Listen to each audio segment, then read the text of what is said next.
ये लंबी लंबी कतारें बुलेट पर बैलेट की जीत की गवाही हैं।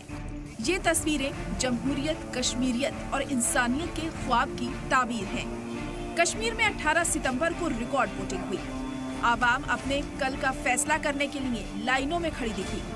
कश्मीर के जिन इलाकों में कुछ साल पहले तक दहशतगर्दाना वाकयात आम हुआ करते थे, इलेक्शन का बॉयकॉट किया जाता था, वहां आज लोगों का हुजूम वोटिंग में हिस्सा लेता नजर आया। वादी में जमहूरियत के त्योहार में सिक्योरिटी का पहरा भी भारी रहा। जमीन पर सिक्योरिटी दस्तों की तैनाती रही तो आसमान से ड्रोन निगरानी रख रहा था, ताकि नापाक ताकतें लोगों को उनके वोटिंग के हक से ना रोकें। वोटिंग के लिए लोगों का ये जोश जम्मू कश्मीर के वोटिंग शहर में भी नजर आया। जिस वादी में इलेक्शन का बॉयकॉट होता था, वहां दोपहर होते होते ही वोटिंग का आंकड़ा 40% को पार कर गया। वोटर्स की ये बड़ी तादाद इसलिए भी अहम है क्योंकि पिछली बार जब मुल्क की इकोनॉमी कैपिटल मुंबई में वोट डाले गए थे, तब सिर्फ 48% वोटिंग हुई थी। यानी ये वोटर्स गवाही दे रहे हैं कि जमहूरियत के जश्न में जम्मू कश्मीर की आवाम मुंबई वालों पर भारी पड़ गई। इस चौंकाने वाले आंकड़े की उम्मीद वादी में पहले नामुमकिन मानी जाती थी। अभी डिलिमिटेशन के बाद कोई भी कॉन्स्टिट्यूंसी ऐसी नहीं कि एक जिले से बाहर जो है उसका स्प्रेड जाता है। तो उससे चलते हमने जो डिस्ट्रिक्ट वाइज भी जो फिगर वर्कआउट किए हैं, वो भी जो है उन पोलिंग स्टेशन को मद्देनजर रखते जो आज के डिस्ट्रिक्ट से उन पोलिंग स्टेशन को मद्देनजर रखते हुए बनाए हुए हैं। उसमें थोड़ा फ्रैक्शनल कुछ एक करेक्शंस चेंजेस हो सकती है।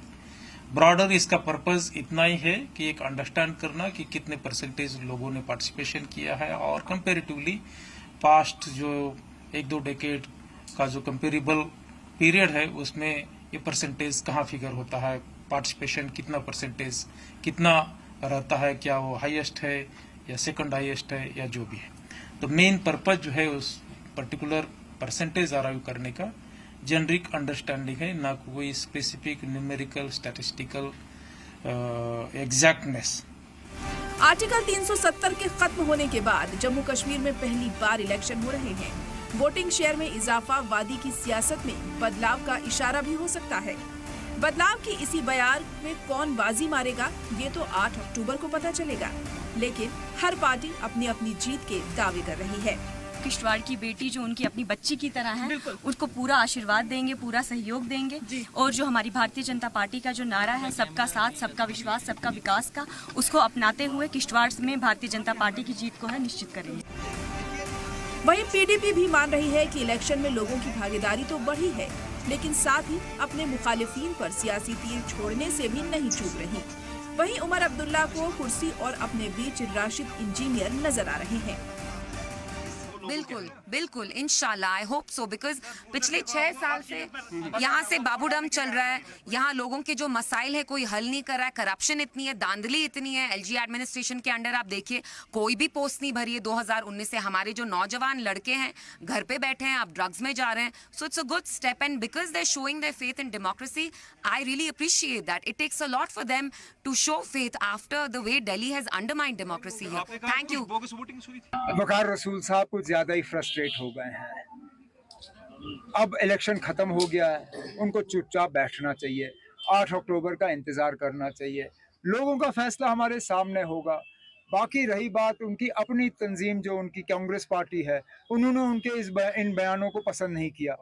उनको जो नए पीसीसी के सदर बने हैं उनके तरफ से मार पड़ी है एक बयान के जारे। उन्हें अपनी पार्टी का जो है नेशनल कांग्रेस का ख्याल रखना चाहिए। हम अपनी पार्टी का ख्याल रखेंगे।